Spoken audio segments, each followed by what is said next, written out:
You know, Alice and I are always looking to be more healthy, and we were just talking about how fasting is one of the best ways to do that, but it's so hard. But the great thing about Prolon is that's not what you're doing. It's not that you're not eating for 5 days. Instead, you're using their science-backed program to convince your body you're fasting. You guys, this 5-day program really is amazing. It comes beautifully packaged and it does all the thinking for you. Each day is its own box. And by following their program, I know I just feel so much better.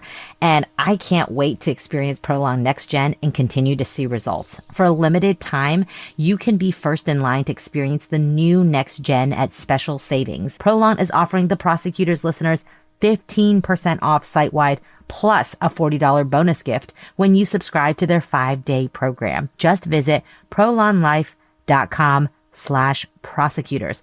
That's PROLONLIFE.com/prosecutors to claim your 15% discount and your bonus gift. prolonlife.com/prosecutors.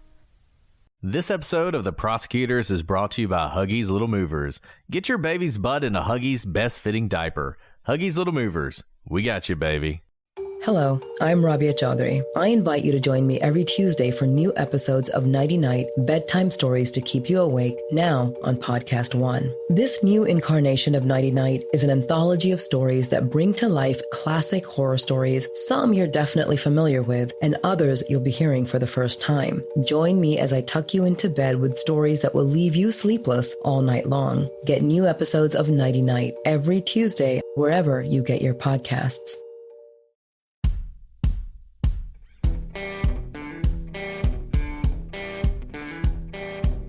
I'm Brett. And I'm Alice. And we are The Prosecutors.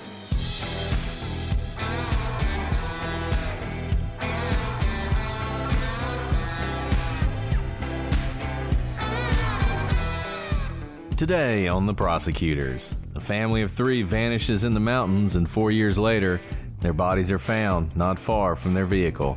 With theories ranging from cults to drugs to murder-suicide, the question remains, what happened to the Jamison family?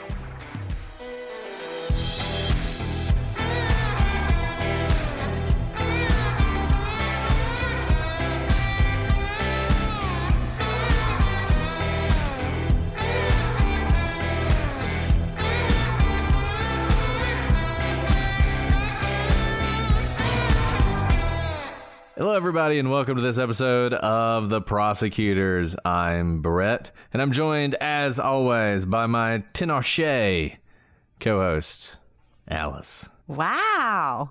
If you said that correctly, I'm very impressed, but it was beautiful, whatever it was. Is it a Native American dialect?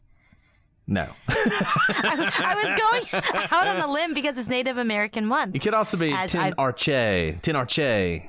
Tinarche is probably better. I have no idea. Probably a cha, not a sha. Language. So we go with Tinarche. It means tenacious in Italian. And that is from Sarah. So thank you, Sarah. Thank you. Yes. Here I was trying to just have you branch out is all. Yeah. Hey, I would love the chances of me being able to pronounce like a Navajo term or something like that. You might as well try. But I'm happy to try. Well try. I would love. But I do fun. love Italian though. Like Italian's that great. was so beautiful. As I always say. It did sound like a romance language, but a girl can hope. A girl can hope. Yes. Well, I am always looking for new, exciting words to describe Alice. Because we love hearing from you guys. We love hearing what you think are good descriptors for Alice. And I would say 99% of the time they're positive. I just ignore the not positive. Except for homely, which I thought was positive, but apparently was not. Can you just be honest with everyone? The 1% that is not positive, they're your words. Well, that's true. That's a good point. I can't deny it. I wish I could. I wish I could. Well, I can tell you that Sophie sent you a lot of good Native American terms, so maybe you should go try, because I'm reading what she's saying. Okay, well, she needs to Sophie, email them to you are me. awesome. Putting them in the chat is not that helpful. No, she didn't put them in the chat. She gave you pronunciation keys. I'm just saying you should do a little homework. It doesn't help. I can listen to it 1,000 times. Key Their pronunciation keys, I put them in the word. I'm literally reading the pronunciation. I'm not reading the word. I'm reading the pronunciation. And this is as close as I can get, okay? So, I'm sorry. Oh, my goodness. I'm sorry. You guys, Sophie, thank you for trying so hard. I see your efforts. Whatever. I've always heard it was the thought that counts, and I think my efforts should be rewarded, okay? I can barely speak English. I don't know why people are being so Sophie, I'm going to go hard look for these and call them myself. I'm going to say them myself. Just kidding. But I really appreciate the tenacity of that particular descriptor, because tenacious is a great word. It's something that I think of like wild animals. And here we're about to talk about a case that has to do with kind of the wide open spaces and what can happen out there. Nobody really knows. And in this case, Brett, I really don't know what happened. There are so few clues, and that's why this is such a mind-boggling case and a devastating one, because a young child's involved. No, this is one of those cases. There are a few cases that I always think, when I think about true crime, there are a few cases I think about, and cases that I thought about before we started doing this podcast. And Maura Murray was always one of them. It is one that captivated me from the beginning. I mean, Adnan Syed. I mean, there are just so many cases that just when you think of true crime, you think of them. And this is one of them. And one of the reasons that this one is so powerful is a photograph. And we're going to talk about the photograph. This is one of those that some of you may have never heard of this case, but you may have seen this photograph. If you're someone who, like me, who enjoys YouTube channels with things like, 10 most disturbing photographs or 10 photographs with a mystery behind them or something, you will have seen this photograph, because there's one photograph that was taken of the youngest member of this family that is both mysterious and drives home the real tragedy of what we're going to talk about. And we are going to talk about the Jamison family. And this is a family of 3, a mom and a dad and a little girl, who disappeared under extremely mysterious circumstances. And then years later, remains are found. And yet till this day, despite that discovery, we still don't know exactly what happened. And we're hoping to unravel it. Alice and I were talking about this case before we started, and just how, despite the fact that we've done the research, we've read a lot, we've watched a lot, we've listened to a lot, and we're still not entirely sure what happened. And we're hoping that we can come to some sort of conclusion by the time we reach the end. So I think with all that, we should dive in. What do you think, Alice? Let's do it. Let's do it. So this case takes us all the way back to 2009. It's the fall of 2009, and the Jamison family are looking for what so many of us are, a fresh start. They had plans to do just that. Now, Bobby and Sherry Lynn, who were the mom and the dad, met in the summer of 2002, and they had an instant connection. They instantly hit it off, and everybody knew that they were going to end up together. And in fact, they were married a couple years later in the summer of 2004, and Madison was born shortly thereafter. Now, the family settled in Eufaula, Oklahoma, and by all accounts, they had a happy family life.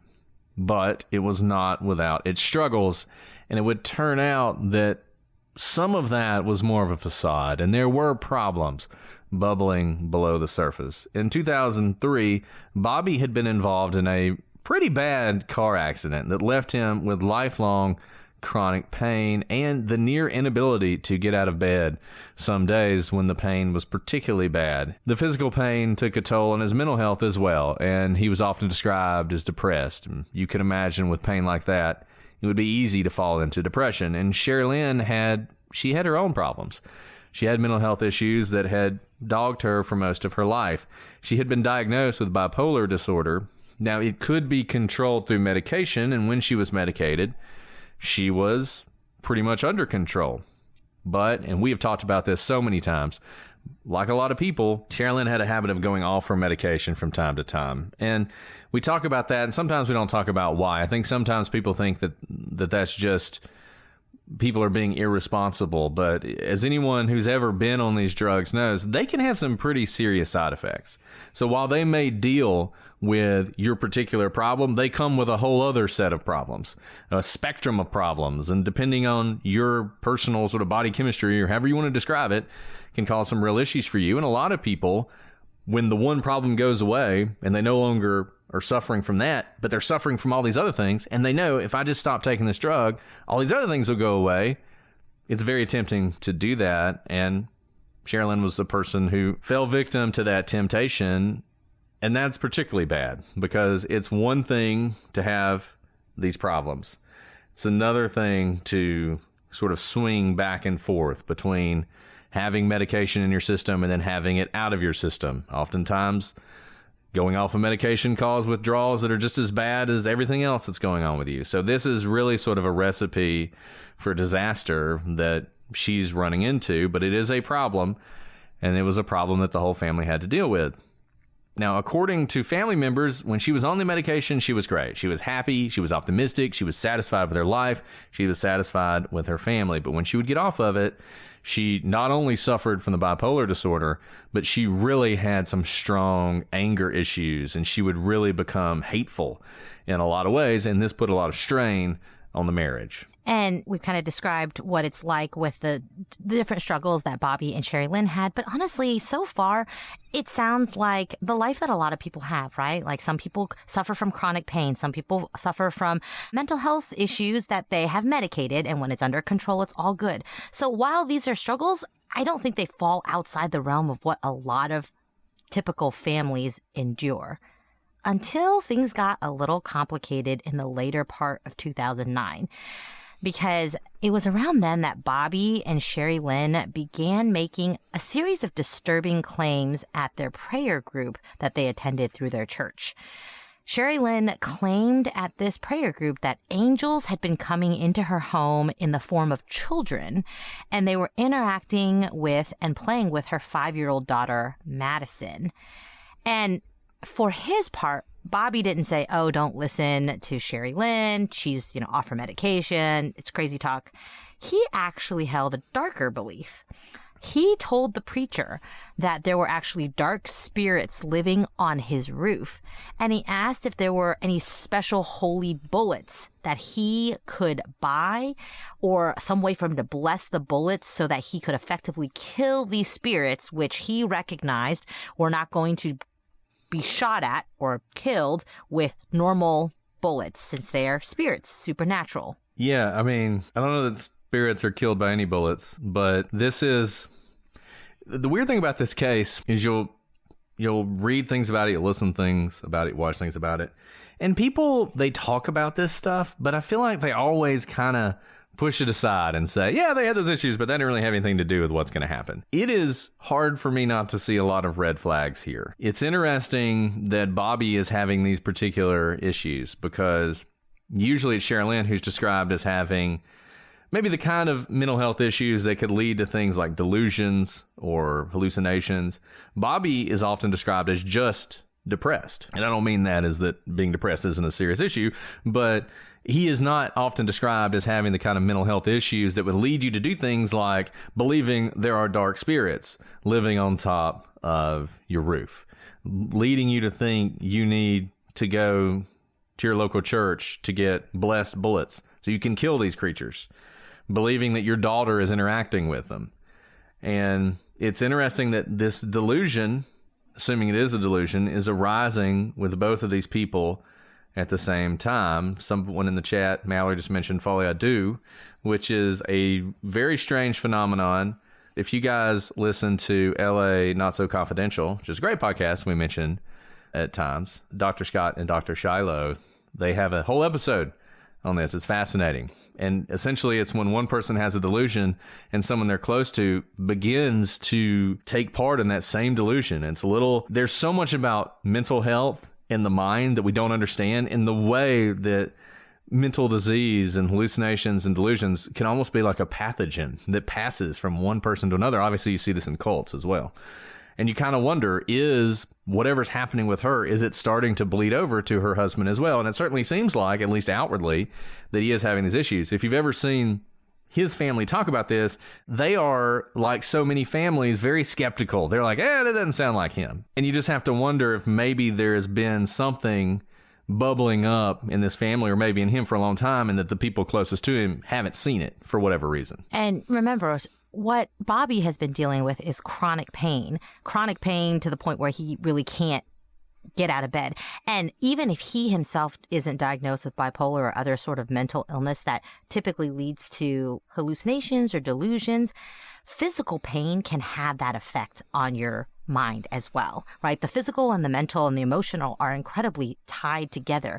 You know, for those of you who've ever been in immense physical pain before, you know that it leads you to say things and do things that you otherwise wouldn't do in your own personality, because and then extend that out to chronic. This is 2009. He had his car accident in 2003. This is something he's been dealing with for, you know, the better part of 6 years.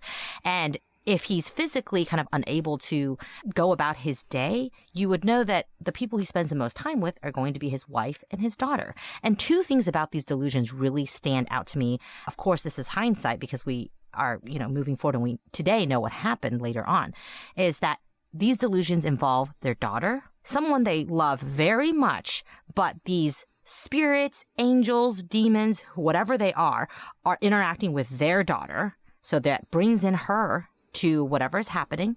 And second, it's not simply we need to leave them or we need to scare them off or we need to do some blessing, throw some holy water around.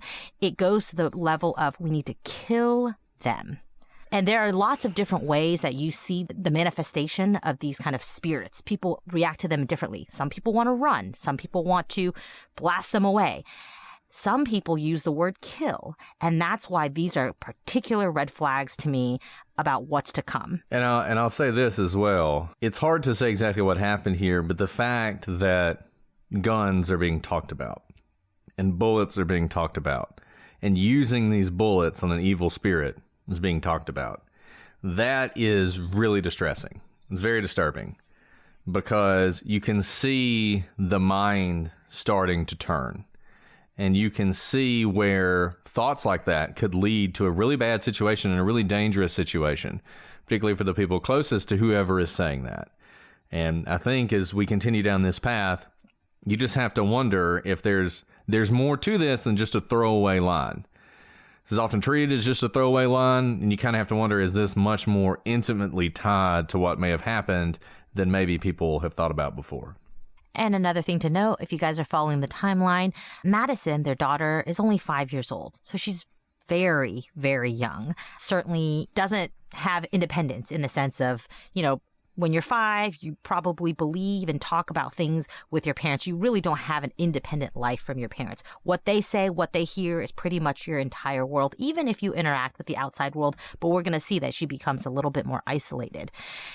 But those are not the only strange things that begin to happen to this family, because Sherry Lynn, in addition to saying that angels in the form of children are coming in and playing with Madison, she starts telling people that she herself is a witch, and she spray painted bizarre messages on the family storage unit and an old truck.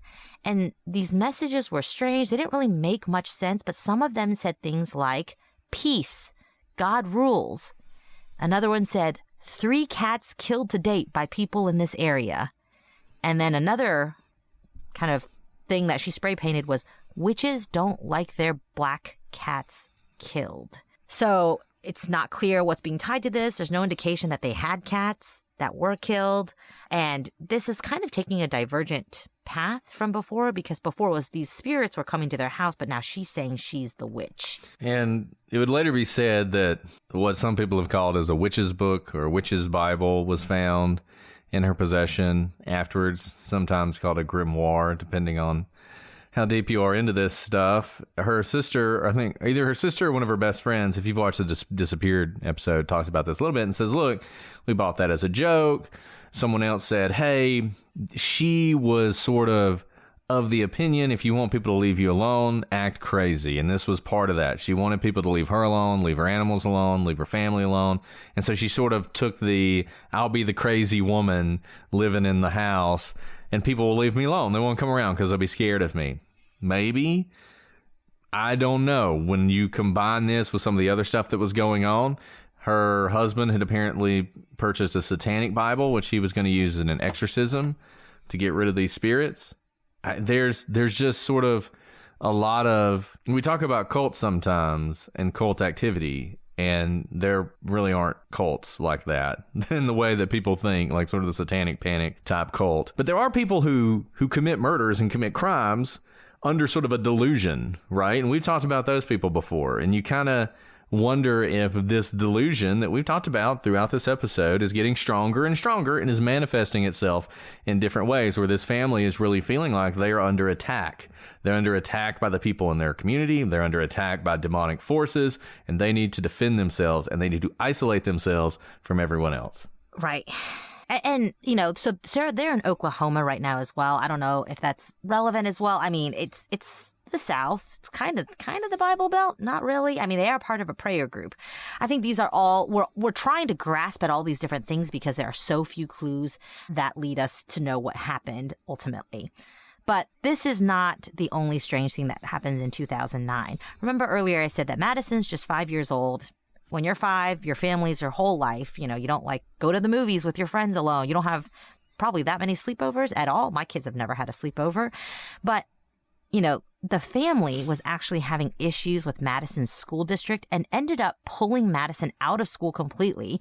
And they did this with the intent to homeschool her. But really, people who knew them reported that they were, I'm not sure that they actually homeschooled her, or they didn't even get to that point. And things were so heated between Bobby and Sherry Lynn that some say they were planning to sue the school district. If that is true or not, we don't know. We certainly don't know what they would have sued the school over. So it sounds like something that maybe they were just angry and saying things like, well, I'm going to sue them and show them who's boss. But there's no indication that something happened, like an altercation or some sort of, you know, action against Madison that caused them to have a cause of action to bring a lawsuit. Or it's more delusion. You know, like this is just sort of another example of they are kind of losing connection with reality in multiple ways. And so they may very well think the school did some great horrific thing to offend them or to affect their daughter or to make problems for them. But in reality, there's nothing to it. I mean, I just think this is yet another sort of piece of evidence that their connection with the real world is shaky. And that's a really great point because, you know, we see that they did have touch points to the outside world. Their church, their prayer group, school. They're they've certainly isolated school now. Prayer group and preacher, if you hear these things, I don't know what kind of church or prayer group they went to, but I can imagine that is a little bit isolating because that probably is not what the prayer group typically thinks because they're the ones who reported these were strange things said by Bobby and Sherry Lynn. And so when your friends start saying kind of strange things, if you don't really know what's going on, what do? Just kind of like, okay, let me take a step back, give you a little space. So what we do know is their touch points to reality are beginning to fade. No longer do you have the outside teachers who are getting to see Madison every day, making sure that she's, you know, bathed, eating, you know, getting picked up at normal times, doing her homework if she has any homework, her hair is brushed. These are all things that people who teach in any sort of school system, whether it be public or private, note that they are always looking out for all parts of their students, not just the academic part. They're making sure that their students are taken care of as the whole person. No one is looking out for Madison anymore when you take away the school component. And what do we talk about so often in these cases? When you have these mysteries, when people disappear, when it seems completely inexplicable, so often one of the aspects of that is, for whatever reason, there's no one who knows where they are. There's no one who expects them to be home. There's no one who's checking in on them. There's no one who notices they're missing. And you can see that already developing here. This family is isolating itself in so many ways. And so when eventually they do go missing, spoiler alert, nobody's going to notice for days. And I think that is just such a commonality in all of these cases. And you see it over and over and over again. And talking about that isolation, this family takes further steps to isolate themselves.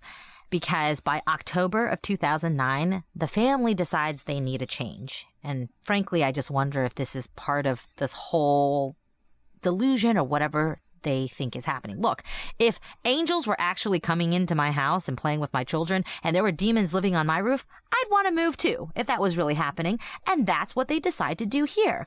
They are paranoid living in Eufaula, Oklahoma, and they decide, you know what? It's time for us to relocate somewhere. We need to be far from society, far from other people, and we just need a big plot of land, wide open spaces, and a lot of privacy, because whatever's happening out here, we don't like. We just need to go into our little burrow of our family and protect ourselves from all the bad things happening out there. And so they decide the Panola Mountains seem to be the perfect place. This is in just kind of a little ways from where they're living in Oklahoma, and they plan to relocate, and they actually take steps to do so. They plan to use their storage unit as a home while they build a cabin on this wide open property. But unfortunately, these plans would be put on hold permanently because the family disappeared in the very same mountain range that they so longed to move to. And people always tell this part of the story and then just keep going. And I'm like, is it a feasible thing to live in a storage unit while you build a cabin? I mean, that to me... Not with a 5-year-old. Yeah, I don't know. I mean, I guess you can live in a storage unit. I mean, there's probably no heat, probably no cool, which Oklahoma, like, you can get snow and it gets really hot, like it's all the elements there. And, not to mention food. I guess there's electrical outlets for maybe a microwave, but 5-year-old, you have to like feed a 5-year-old. They typically don't fast, is what I'm saying. And like, maybe these people are capable of building a cabin. I am not. If you put me in a storage unit out in the middle of the wilderness in Oklahoma and told me to build a cabin, I guess I would just have to die, because there's no way I could do that. But I don't know how handy they are. I mean, you have to remember, Bobby was in this terrible car accident that leaves him in such pain that some days he can't even get out of bed. But he's going to build a cabin. They have some money. They have a settlement from the car accident, and we're going to hear about that in a little bit. Enough maybe to buy some property. I don't know if it's enough to pay someone to build a cabin for them. Just this sort of idea that they're going to pull this off. And I'm not saying it's impossible, but they have a 5-year-old, and that's a little different to me. And here's one thing to know. It's not like they're moving 3, 4, 5, 6 hours away. They're planning to move about 45 minutes away, half an hour away. It's not that far. And typically when people do that, like, I have a lot of friends who are like, we want to move out into the country. We want to get some land, and we're going to build a house. What do? They continue living in their house, maybe finish out the school year, and then move when their new house or cabin is built, especially if they have children. This is not a situation where they're being evicted from their home, where they can't make the mortgage or the rent. They're choosing to basically like cut out the middle step and go straight to the storage unit rather than do what many people do and have a seamless transition from one home to another. At this point, we have enough people listening to this podcast that someone is going to email us about how they lived in a storage unit while they built their 5-bedroom, 5,000 square foot house with their own bare hands.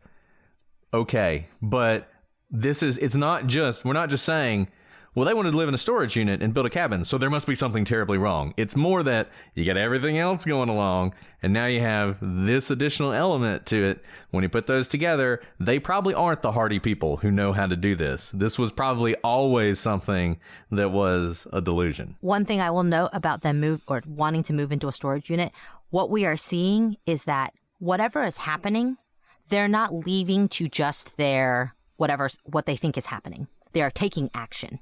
Right? We had Bobby talking about getting blessed bullets to kill the spirits. I'm not saying moving to a storage unit is the step towards that, but why did he want to do that? Because those spirits were on his roof. What is he doing? Immediately leaving his house, even though he is a 5-year-old, to choose to move into a storage unit, which is not really fit typically for living with a small child. And so what we do know is that he's saying these things, and so is Sherry Lynn, and they are taking immediate steps that are not typical in a situation when you could have options not to take that next step. And this is important because delusions don't always mean action.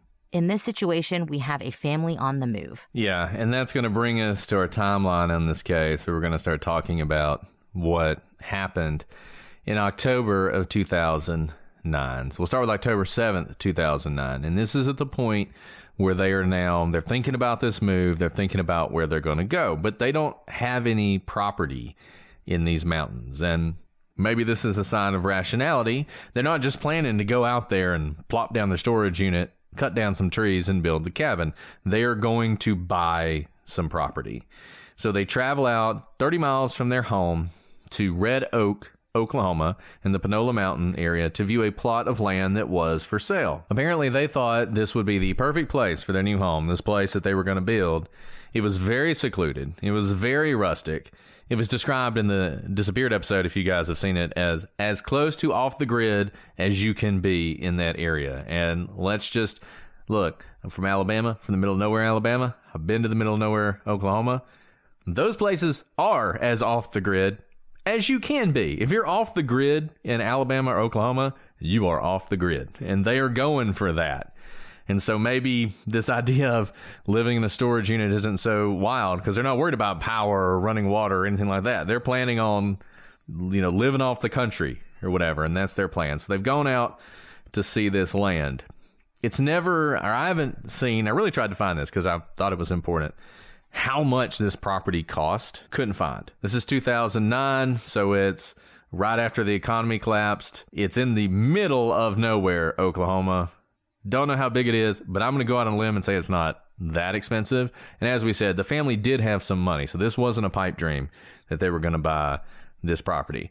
And basically, they drive out there and they spend the morning exploring the area. Now, they do get lost somewhere along the way, and it takes them a little while to get back to where they're going. They actually come across a local man who gives them directions, and he also gives them some general advice about what it takes if you're going to live out there, what you have to do. With these directions, they're actually able to find the plot of land. They spend some time scoping it out, and they like it enough that they make plans to return the next day. So that brings us to October 8th, 2009. On that day, they pack up their truck, and Bobby and Sherry Lynn and Madison take their dog Maisie, get in the truck, and they return to the plot of land located in Red Oak, Oklahoma. If anyone saw them on this trip or saw them when they arrived, they have never come forward. And this is the point where the mystery begins. Get this, adults with financial literacy skills have 82% more wealth than those who don't. From swimming lessons to piano classes, us parents invest in so many things to enrich our kids' lives. But are we investing in their future financial success? With Greenlight, you can teach your kids financial literacy skills like earning, saving, and investing. And this investment costs less than that after-school treat. Start prioritizing their financial education and future today with a risk-free trial at greenlight.com/Wondery. Greenlight.com/Wondery.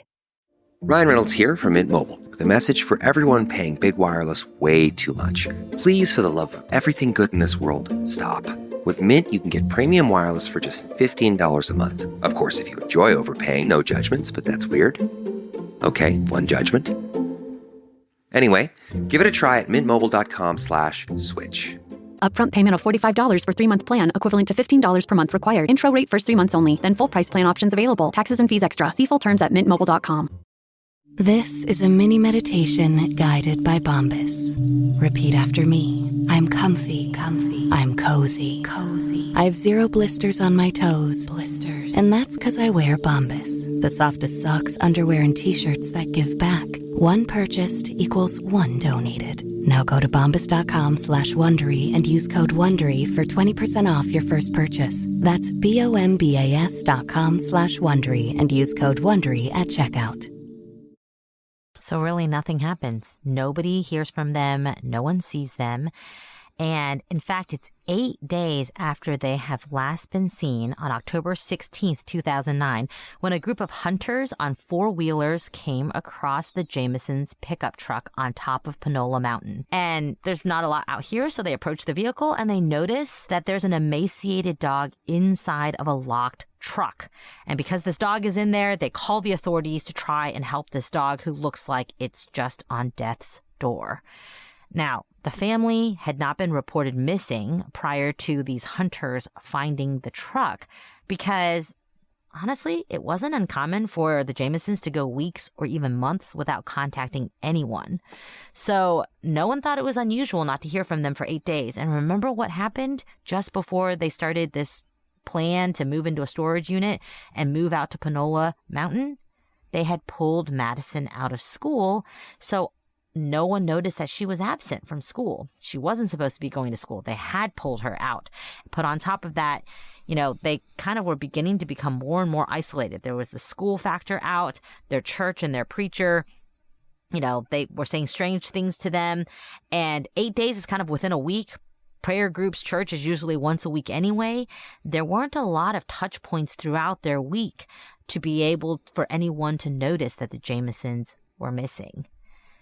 And so these hunters see the dog. They want to help the dog, call the police. And when the officers arrived at the scene, they had to break the glass to get the dog out. Now, the one kind of like silver lining of this tragic story of the Jamisons is that the dog survives. And if you're counting days, the dog may have been in there as long as 8 days, which is a very long time. Thankfully, October is not summer, so he didn't overheat in there, but he didn't drink or eat anything for that period of time. Now, once they got the dog out of the vehicle, they were curious, what's going on here? Who left their dog in their car? And they took inventory. And they noticed that everything important seemed to have been left behind in this car. The person who drove this car, or the people who drove this car, they noticed there was a wallet, there was a purse, there was a cell phone. All of their coats were there. And there was no sign of a struggle in or around the truck, which kind of makes sense because the dog was still in the car, right? No matter what kind of dog you have, that actually is some deterrent for people who want to rob you or come near your car, because you never know. Even if you're a small dog, you still have teeth. You could still be very scrappy. You could still do a lot of damage. But here we have everything important still left behind. No, nothing's been removed. No one's robbed them. There doesn't seem to have been like a scuffle with the dirt or the grass around the car disturbed, or, broken jewelry or anything like that. It seems like the family locked the car with the dog in it and then never came back. So taking all this into account, the valuables and the lack of struggle, it kind of told the police that these people who left the car didn't intend to be gone very long, because the dog was a family dog. They didn't want the dog to die. They probably just intended to come right back. And so the police kind of took all this in and thought, well, the family's probably just lost somewhere nearby. And so they send out a search party. About 5 to 6 deputies start searching the area, but this is, again, wide open spaces, and unsurprisingly, they have no success locating this missing family. I know the dog, it's always important to everybody that the dog makes it, and the dog definitely makes it. Sort of a miracle, if you think about it in this case. And this is 8 days that dog was stuck in the car. But look, these are important points. The fact that the dog is in the car, that tells you something. That would make you think the family fully expected to come back. The fact that all of their stuff, including their cell phones, in the car. Now, this is 2009. It's a little bit of a different time. Not so different that you would expect you wouldn't take your cell phone with you, but maybe not today, where your cell phone is essentially attached to your body.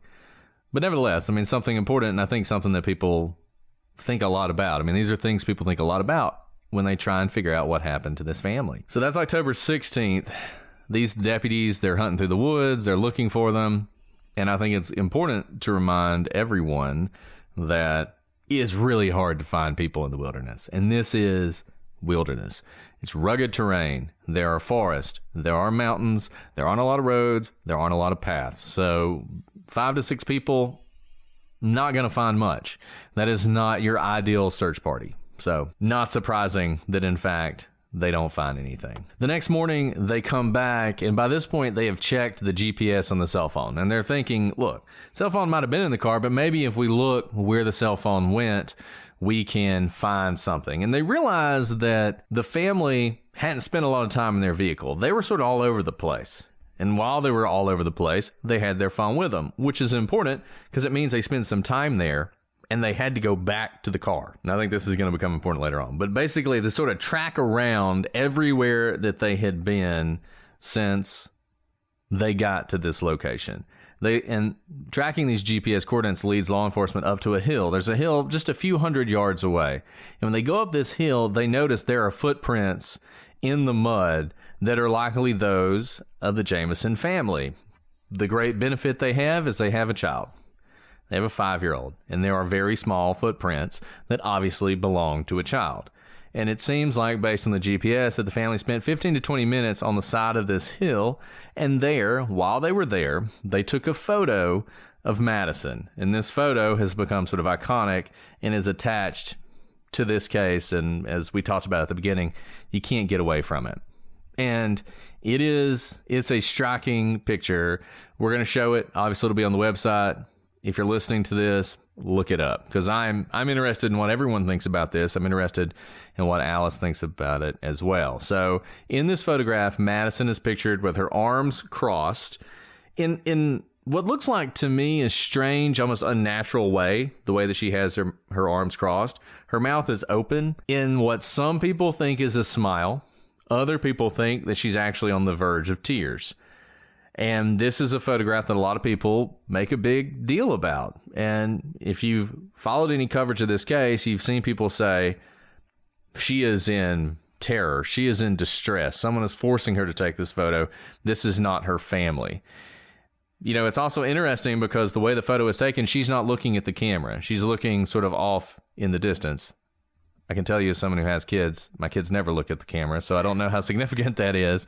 But nevertheless, she is. And you can't really see much from the photograph. It only has Madison in it. It's unclear exactly what her expression is. Her parents are not present, and neither is anyone else. And this is the final photograph of Madison, and it is eerie to look at. And my question for you, Alice, now that you've seen the photograph, what do you think? When you look at this photograph, what do you see? Okay, before I talk about the photo, I think the things around the photo make sense, right? Sure. I agree with you that it's hard to get a 5-year-old to pose, look at the camera, all these things.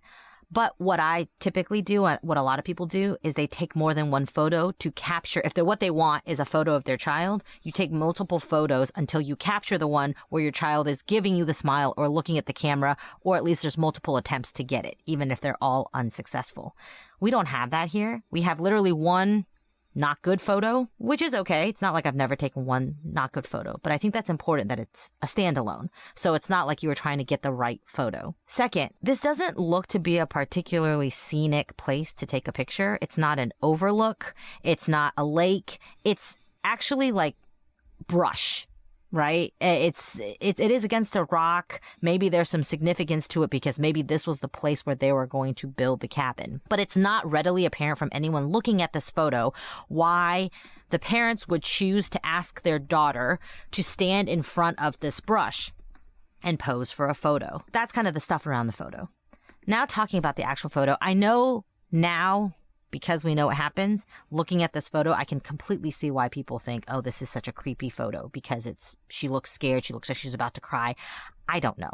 She doesn't look like she's smiling or crying to me. If I had to choose between the two, I would say she looks like she's more about to cry. But instead of that, so her arms are crossed in an awkward manner, but honestly, 5-year-olds probably don't know how to cross their arms anyway. So it's as if someone asked her to cross her arms, or her shoulders are elevated, such as this, as if she was about to have a tantrum, right? When you like kind of bring yourself up so that instead of actually crossing her arms, she was never crossing her arms, but rather like holding up herself, about to like throw her arms down in a tantrum, maybe as simple as like, I don't want to take a picture here. I'm hungry. It's cold out. I'm wearing a small shirt, still October. And like you see a little bit of her belly and she's not wearing a ton of clothes. So to me, it's almost like, I don't understand why they're taking a picture here. Because she's not next to her parents, it seems as if she were told to stand in front, otherwise you would catch the arm or the leg of a parent. So she's told to move somewhere for a picture, and it seems to me that she's in the middle of like talking and saying, I don't want to do this.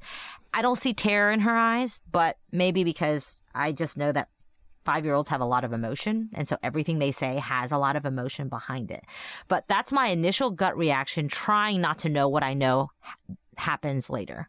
I just note those things that it seems to be a strange thing, and maybe after this, because we do know that they go back to their car after this phone, because the phone is then left in the car, that maybe whatever she's saying, or maybe the reason they don't take multiple photos is because she's saying something like, I am hungry, and so they walk back to the car where they have food and provisions. That's what I see. What about you, Brett? So before I had kids, I thought this photo was super creepy. I thought this photo was the last moments. She was terrified. This was probably a stranger forcing her to take this picture, like all those things, right? Now that I've had kids, I have taken this photo so many times that it could be all those things. And like you said, it's really hard to separate what's going to happen from the photo. And maybe you shouldn't. I mean, maybe what's going to happen actually informs what is going on in the photo. But I think what you see is exactly what you're saying. I think you see a child who maybe is in the middle of a tantrum. Now, I think you see a child who's uncomfortable, who doesn't really want to be there, who maybe is hungry, who maybe is cold. You know, look at this photograph and what she's wearing. It's October in, mid-October in Oklahoma. It's going to get down to around 40 degrees that night. It's pretty cool out there. She's not wearing a lot of clothes. She may very well be uncomfortable in a lot of different ways. She's definitely not happy. I don't know how people can see this and think she's about to smile. I don't think she's about to smile at all. I think she's definitely in the middle of a tantrum. But sometimes, parents take those pictures. Sometimes they literally just take it because, having a tantrum. I have taken pictures of my daughter having a tantrum and then shown it to her, and it actually makes her get out of the tantrum. That's a parenting trick.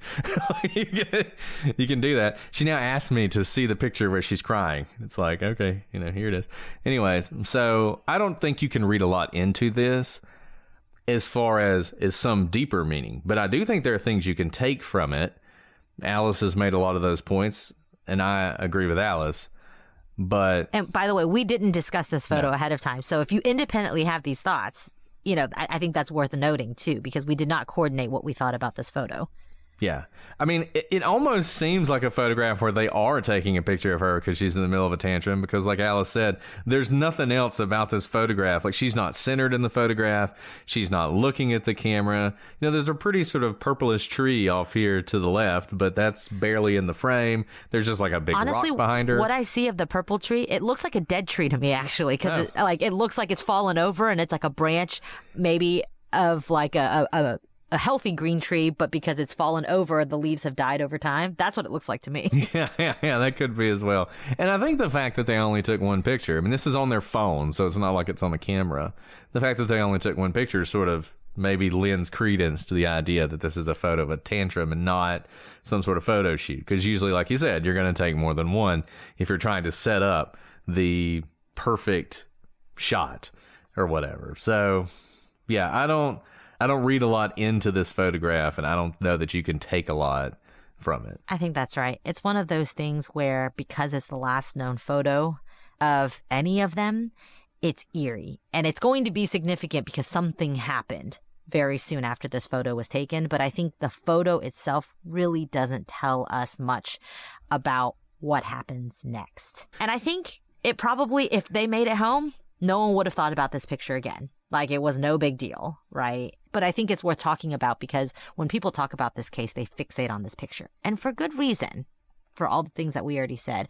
But unlike the Brianna Maitland case, where there's the eerie photo of the car, which I think can tell you a lot about what may have happened that night, I don't think this particular photo tells us about what happened to the Jamisons. Now, like we were saying, the investigators believe that the family, because they're tracking the phone, where the phone went, they probably took this photo and then likely returned to the truck soon after this photo was taken based on the time and the GPS plotting. And they intended to leave the area because they went back to their car. This is not exactly somewhere where you go hiking, right? They came for the specific purpose of checking out open land. But after that, they really don't know what happened. And I think they came back to the car because that cell phone, obviously, we have the photo because the cell phone was in the car and the car was locked. And that was it. So after tracking the GPS coordinates, investigators took another look at that truck. And it was then that they made a shocking discovery. I don't know how they missed this in the first place, but we'll just let that go for now. They looked at the car and they found $32,000 in cash hidden beneath the driver's seat. This is why we always search vehicles twice. If you don't find any drugs the first time, always search it again. You're probably missing something. So at this point, it becomes clear to the investigators that this could be more than a family lost in the woods, and they immediately tape off the area and began treating it as a crime scene. Let's talk about that $32,000. That's a lot of money. But we also know that they are planning to buy land. I don't know if they were planning to buy it that day, but they were planning to buy it. And we also know what's been happening. Paranoia, right? That is exactly why they are leaving their home in a town with schools and churches and prayer groups to live in the middle of nowhere, so far off the grid that they themselves get lost, even though they know where they're going. So this actually completely comports with their behaviors up to this point, which is to be, if you're paranoid of churches and your own house in the city, you'd probably be paranoid of banks as well. And we actually see this behavior a lot with our paranoid defendants, is that they sit on a lot of cash. And it doesn't always mean that they're part of a drug trade or something like that. But that's a lot of money, and it's worth noting that it's a lot of money. But I'll just say what stands out to me the most is that it's consistent with their paranoia and the actions they've taken so far. And I don't know if you've ever had to carry around a large amount of cash before. That can make you paranoid as well. I think the most cash I've ever carried around when I went to Ukraine and I went to Chernobyl, you have to go on like a tour. You can't just walk into Chernobyl. You got to go on a tour. And so we were doing the 2-day tour with, you spend the night in Chernobyl overnight, but you have a guide the whole time and they feed you and all the food and everything. Is it safe to do that? Ish, yeah. So. Do you have to wear a radioactive suit? No, but you do have to get checked for radiation when you go through various things. It was never clear what would happen if you set off the radiation detector. But anyways, so for both of us, it was my wife and I, for both of us to go, it was like 5,000 euros. So it was really expensive. And they only took cash. It was $5,000 in euros. So it was whatever the exchange rate. And so they only took cash. So I had like all of this money and I had to meet this guy in like downtown Kiev and give him the money. And it's not like Kiev is the safest place in the world. Anyway, so I'm carrying all this cash around, and talk about paranoid. I was totally paranoid and didn't know if the guy would just kill me at the end, if this was actually a real thing or not. But he didn't, and it was awesome. And if I recommend, love Ukraine. It's a great place. Maybe not a great place to go right now, but it's a great place to be if you ever want to go to Chernobyl. Fantastic experience. Recommend it to everybody. Email me. I'll hook you up with Dimitri, and he'll take care of you. Anyway, so it will make you paranoid, and they've got $32,000, presumably what they're going to use to pay for that property we've been talking about. And this is also probably money that came from the settlement that they had received because of that accident. This obviously, the amount of cash, as we're going to talk about later, the police thought, could this be drug proceeds, something like that. But it seems like, no, this is just money they had. And I think you're right, Alice. I think they were paranoid. They probably didn't trust banks. They probably didn't trust credit cards. They didn't even trust checks. All they trusted was cash, right? And so that's why they had it, and they had hid it so well that the police didn't even find it the first time around. Now, this also is raising red flags because if anybody knew about it, we talked about Ruthie McCoy when she was murdered. One of the things is people in the building that she lived in knew that she had gotten a big payment from Social Security. And that made people want to break into her house. If anyone knew they were driving around with $32,000, that's motive. Now, they didn't find the money, but that doesn't necessarily mean that they weren't killed for the money. And we're going to talk about that more when we get into theories. But just so much of this is adding up to a very strange situation, and a situation where there are a lot of different motives are popping up for what happened to them. And look, the police are definitely red flags going off when they find the $32,000. They don't know exactly where it came from, what it has to do with anything, except that it's strange. So that same day, they launch a massive search consisting of horses, canines, helicopters, drones, and several hundred personnel. No longer was this, the 5 or 6 deputies who show up and canvass the land. This is like an all-out search for the Jamisons. And interestingly, they had canines search the area, and the canines alerted on a nearby tank. So they drained the tank and examined it, but there was no sign of the family inside. Unfortunately, even as extensive as the search was, it didn't turn up any sign of the family. But they went back to what they did have, which is the truck, and they find additional clues. Again, every time they search this truck. I don't know how they keep missing all these very important things, but Whoever's searching it maybe should have searched it more thoroughly the first time. Doesn't matter. I'm glad they went back. Maybe if they went back another time, they'll find even more clues. Maybe like a video of exactly what happened. But anyways, they go back to the car yet again because this all-out search doesn't yield anything. And they find an 11-page, what's been described as a hate letter from Sherry Lynn to Bobby. So it's 11 pages, handwritten, and it details Sherry Lynn's resentment towards Bobby, claiming that Bobby didn't want a family and he wanted to be alone. And she mentions divorce in this letter. A couple notes about this. I think everyone expresses themselves in different ways, especially like emotional things. Even if you live with someone, sometimes it's easier to put it down in writing. But I do note that this is 11 pages handwritten, not typed. So it took a lot of time and effort to write this out. And, you know, everyone has different ways of communicating, but she is with Bobby all the time because they live together. Remember, he has chronic pain, so he's not leaving the house all that much. They have a young daughter to take care of, but she still kind of pens this in what I can only describe as, again, kind of consistent with the things that she's doing right now, which is everything is with a lot of emotion. The witches, the killing of the cats, spray painting your own stuff, by the way, which is not washable, right? That's kind of usually we say it's defacing property because it ruins your property. So you typically don't want to be spray painting your own storage unit where you're about to live, your own vehicle, that sort of thing, because that is defacing property. And here she's taking the step of writing a very long, angry letter. And bringing it with her. And bringing it with her, with him in the car. I don't know if he's seen it before or not, but, you know, this reminds me of, we're all thinking a lot about Chandler Bing or Matthew Perry and Friends, but obviously those who've watched Friends know about the famous, what is it? Is it 14 pages? I forget how many pages the letter is. Anyways, Rachel writes a front and back, very long handwritten letter to Ross detailing all the ways that he's wrong for cheating on her when they were on a break. And this is an entire episode of Friends, but they kind of make fun of the fact in that episode that she's a little bit, you know, goes overboard, that she's writing all of this and no one can be expected to read an angry letter this long.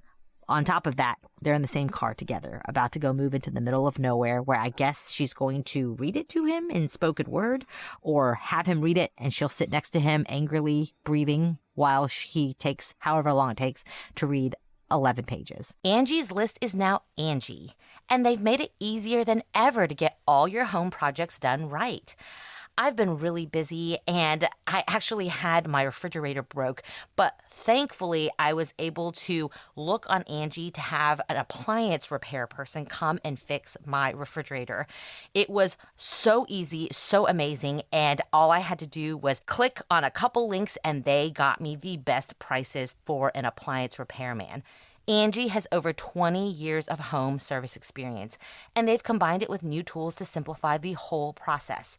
Just bring them to your project online or with the Angie app and answer a few questions and Angie can handle the rest from start to finish.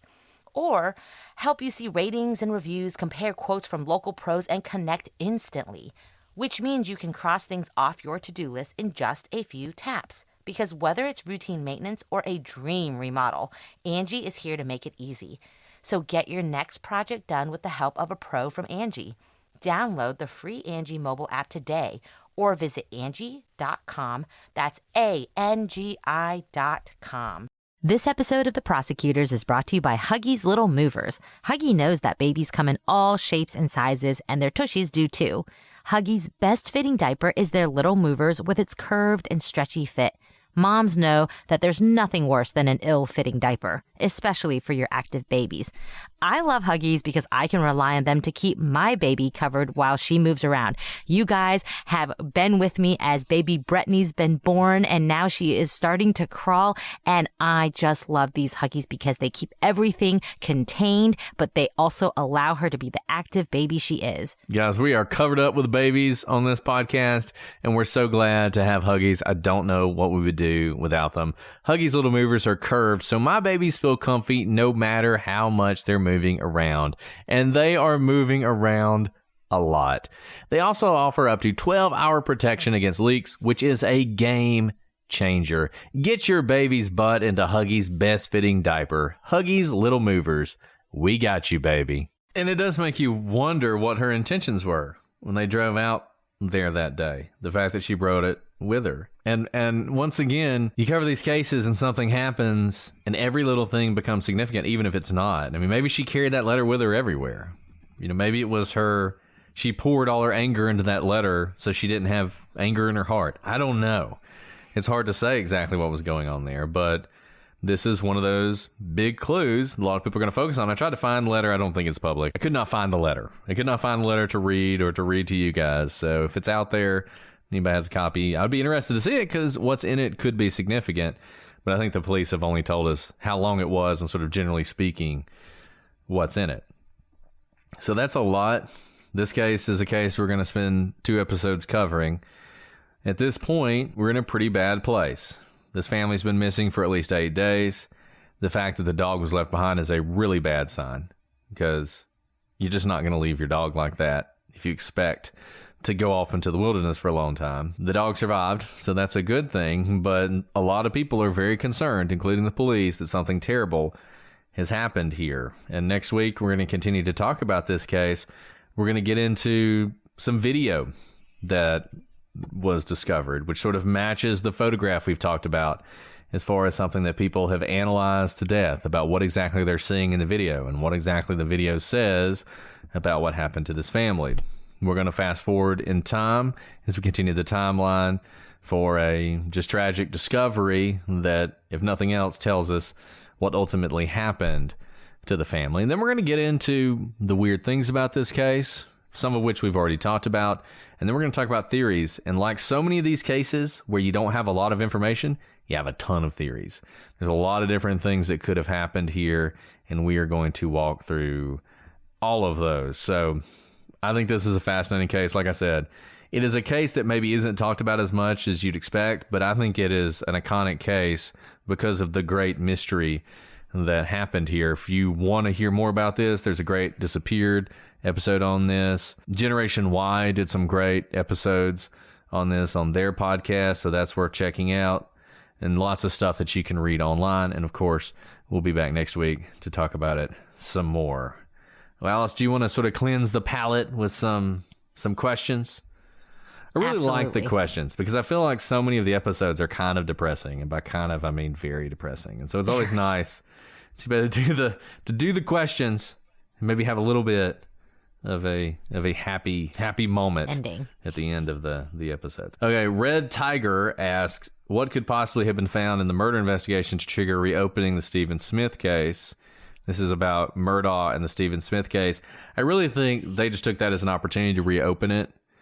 And I mean, I think they probably looked into the Murdaughs a little bit. It sounds like, if you've been following this, they have a pretty good idea now of what happened to Stephen Smith. It did not involve the Murdaughs, which is what we predicted. And it sounds like from the reporting that we may even be close to charges and maybe even arrest. So that's a good thing that came out of the whole Murdaugh case. But I think, it's kind of like Israel Keys didn't kill everybody in America. Murdaugh didn't kill everybody in South Carolina. And I think this is going to be something else we see here in Stephen Smith's case. Okay. Lawyer Sarah wants to know if we think the West Memphis Three are guilty. I don't think that's the kind of question we're going to answer at the end of an episode. But Alice, if you want to share, Yeah, no, I think if you're here for a 18 episode answer to that question, we'll be here for it, but it's not going to happen today. Yeah, not going to happen in 18 seconds. Sorry, not today. But it's a good question. It's a great question. And one we've been thinking about for a while. Oh, yes, absolutely. Okay. R. Livingston asks, and I'll let Alice answer this. I mean, I think there's an obvious answer to this, but is there a case that you feel like someone completely got away with the crime? Like one we've covered? Or an They just said any case. I was going to say, because plenty in the ones that I've prosecuted. I mean, truly, in the ones that I've investigated and decided not to bring cases because I did not think that we had the right evidence to put forth, but I was convinced the person did it. There's more than one case where is the issue. Oh, yeah. And that's because of the standard of proof, right?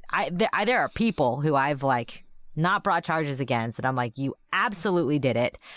But for a number of reasons, I can't bring charges against you. Maybe because the evidence isn't there. Maybe because a key witness now is like a potential lover and now doesn't want to testify against them. That sort of thing happens. So yes. Yeah. And people never get that. I mean, beyond a reasonable doubt means beyond a reasonable doubt proved in a court with admissible evidence.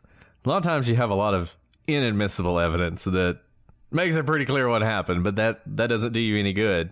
That you can use that. You actually can use inadmissible evidence in grand jury, but the common practice recommendation to prosecutors is don't do that, because eventually you're going to have to take this to trial, and then you're going to need the admissible evidence. So yeah, all those people. I mean, I think OJ's pretty... Casey Anthony. I mean, there's a bunch of cases that we've covered that I think people clearly got away with it. But I think it's also it's helpful for people to know that we come across it all the time in our cases, and it's not that uncommon. It's actually a feature of the system. It's not a bug. It's a feature of the system. Because all that 404B, it's still part of my investigation. I know all the bad stuff you did. I know all the really mean things you said to your girlfriend who you threatened with a gun. But I know that's not going to come in, to a trial. And I may know the whole body of evidence against you. Some of it not admissible. Some of it, best evidence rule, that sort of thing. But I think that's helpful for people to know that we actually see, let me put it this way. I can count on many hands people who I know, like with almost 100% surety that they did it, and I did not bring charges. I know of 0 cases in my career that I've prosecuted someone and felt that they were wrongfully convicted. Yeah, I'm the same. I don't even think, and I do all the appeals for our office, so I know basically all the cases. I can't even think of a case from our office where I thought someone was wrongfully convicted. I mean, usually, frankly, it's more about sort of were their constitutional rights honored? Was the sentence too strict? I mean, the number of actual innocence appeals you have are almost 0. That's just usually not something. And one of the reasons is because they're really hard. I mean, the burden to prove that in an appeal, I mean, usually that's going to come up in like 2255, but I do those too. But it's funny because the number of people who will tell you they're innocent approaches 100. Like, you'll have people, I remember we had I don't know if you were on this case or not, House. You weren't on this case. This is a different case. We were in a case once where the guy had admitted to what he did, but the confession had been excluded because the officer, I mean, he didn't give him his Miranda rights when he should have.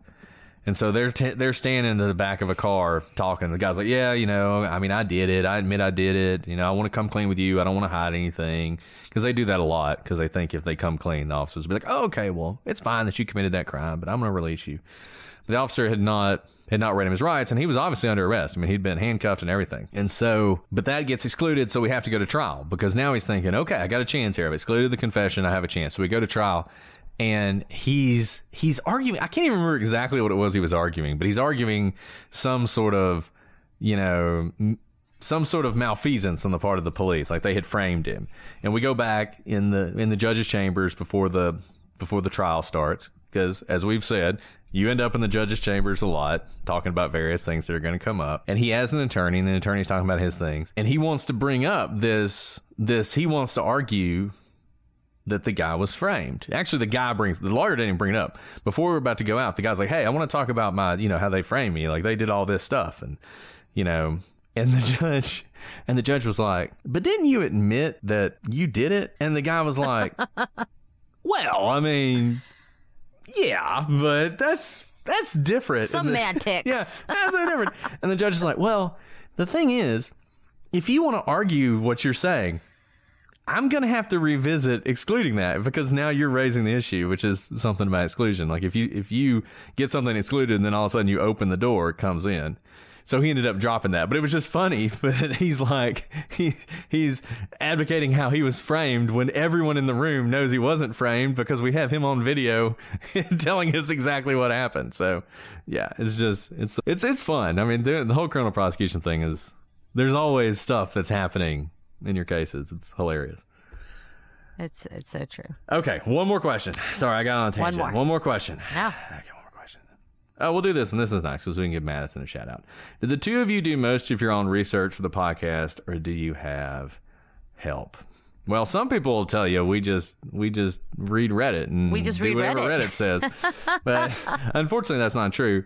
So Madison, we talked about Madison before, who's on the team. She helps us out immensely with research.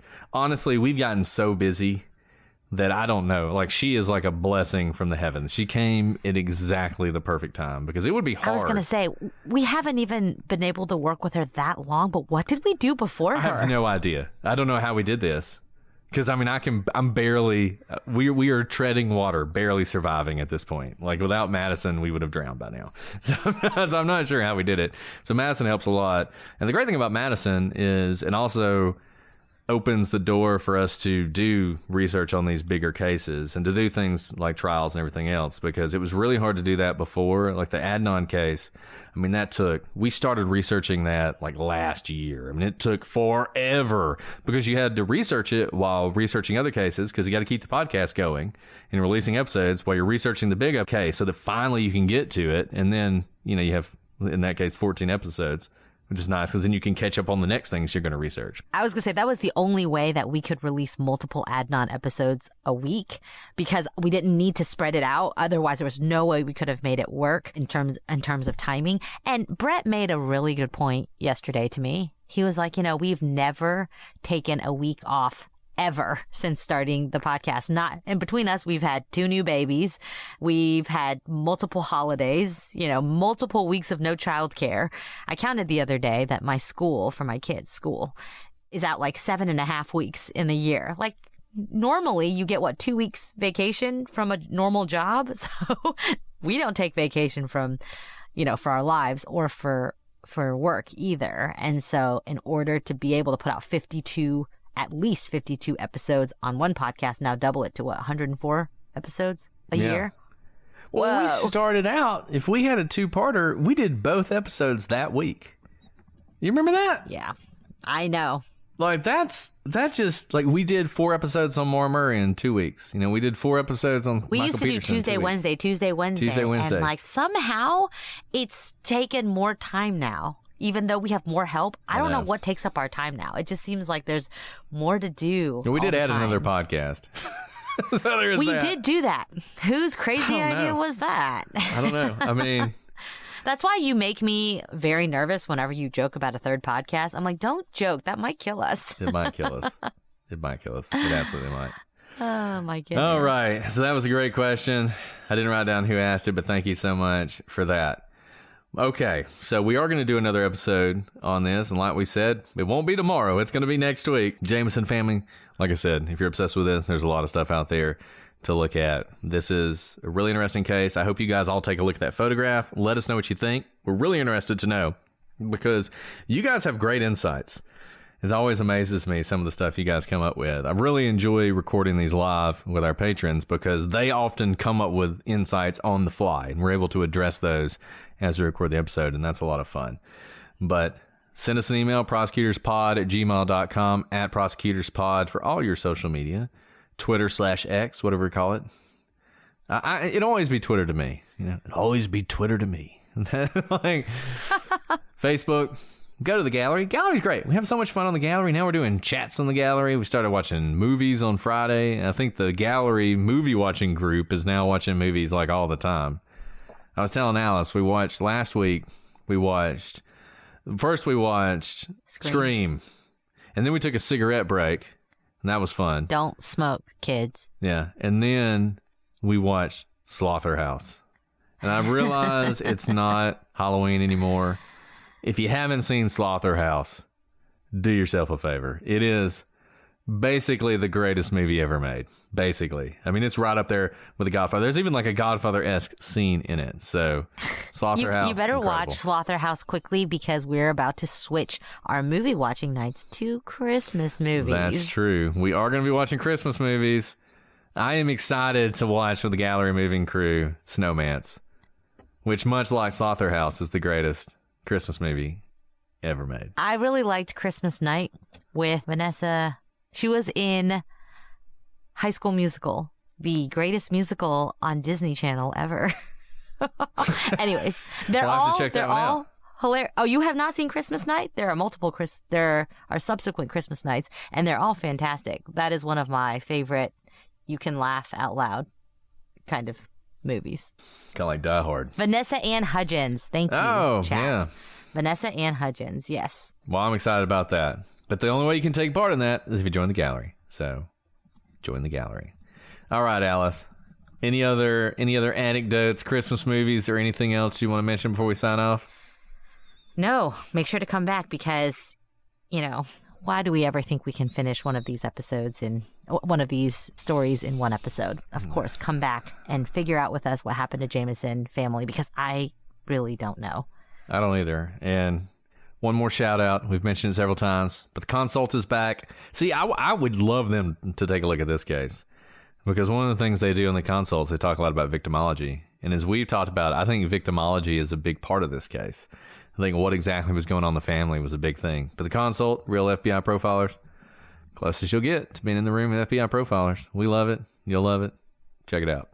All right, Alice. We'll be back next week with more on the Jamison family. But until then, I'm Brett. And I'm Alice. And we are the prosecutors.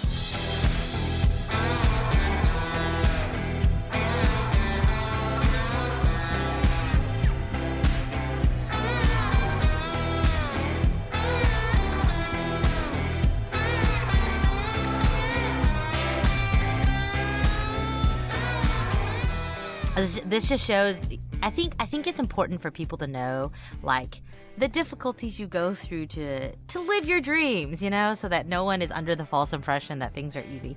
So I went to my physical therapist, who I haven't been to in, like, a very long time because I've been busy.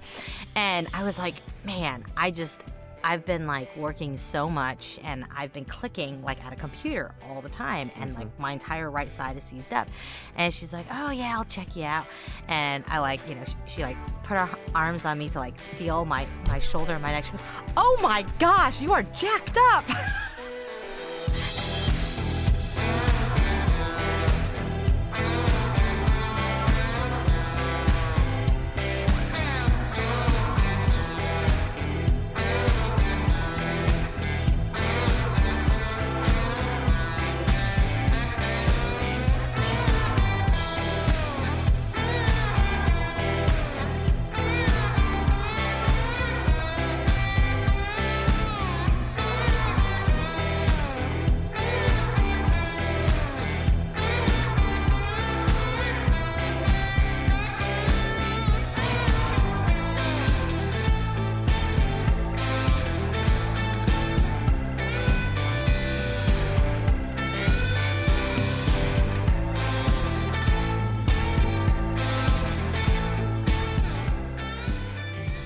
Are you asking me? Lillian, just because I'm going to join movie watching doesn't mean anyone has to behave. If you want to go smoke, you have that freedom to do so. Yeah, don't let her tell you what to do. I'm just trying to get kids not to, because we have a lot of kids who listen to our show, and I do not want them to be, peer pressured by Brett into smoking. Goodness gracious.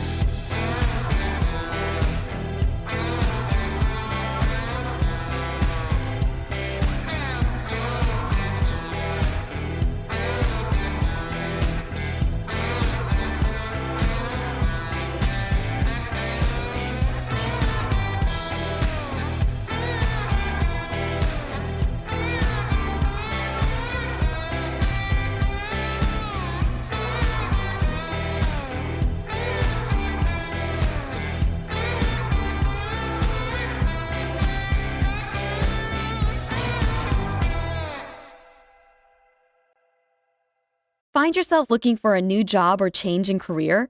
Monster.com is here to help. We are not only here to bring you job postings, but also AI interview prep and salary tools, expert career advice, and top-notch resume services.